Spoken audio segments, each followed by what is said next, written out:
ایک صحابی نبی کریم صلی اللہ علیہ وآلہ وسلم کی بارگاہ اقدس میں حاضر ہوئے۔ اس وقت نبی کریم صلی اللہ علیہ وآلہ وسلم سحری تناول فرما رہے تھے، تو آپ صلی اللہ علیہ وآلہ وسلم نے اس صحابی کو نصیحت فرمائی کہ اے صحابی، کبھی بھی سحری کھانا ترک نہ کرنا، کیونکہ اللہ پاک نے سحری میں بہت زیادہ برکت رکھی ہے۔ اگر کچھ کھانے کو دل نہ کرے تو سحری کے وقت کم از کم ایک گھونٹ پانی ہی پی لینا۔ اور سحری کھانے کی دوسری فضیلت یہ کہ نبی پاک صلی اللہ علیہ وآلہ وسلم نے ارشاد فرمایا کہ سحری کھانے والوں پر اللہ پاک اور اس کے نورانی فرشتے درود بھیجتے ہیں۔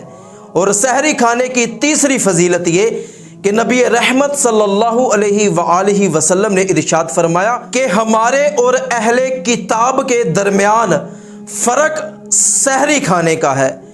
اور سحری کھانے کی چوتھی فضیلت یہ کہ نبی پاک صلی اللہ علیہ وآلہ وسلم نے ارشاد فرمایا کہ سحری کھانے والے سے قیامت کے دن اس نے جو سحری میں کھایا اس کا حساب نہیں لیا جائے گا۔ اور سحری کھانے کی پانچویں فضیلت یہ کہ نبی پاک صلی اللہ علیہ وآلہ وسلم نے ارشاد فرمایا کہ میری امت میں سے مجھے سب سے پیارا وہ ہے کہ جو سحری میں تاخیر اور افطار میں جلدی کرتا ہے۔ تو وہ لوگ جو جان بوجھ کر کہتے ہیں کہ ہم نے سحری نہیں کی، ہم نے بغیر سحری کے روزہ رکھا ہے، اور بڑی جواں مردی کا مظاہرہ کرتے ہیں اور بڑی ہمت دکھاتے ہیں کہ ہم نے اتنے دن بغیر سحری سے روزہ رکھا ہے، تو اس کی کوئی فضیلت نہیں ہے۔ سنت مبارکہ یہ ہے کہ صبح سحری کر کے روزہ رکھا جائے۔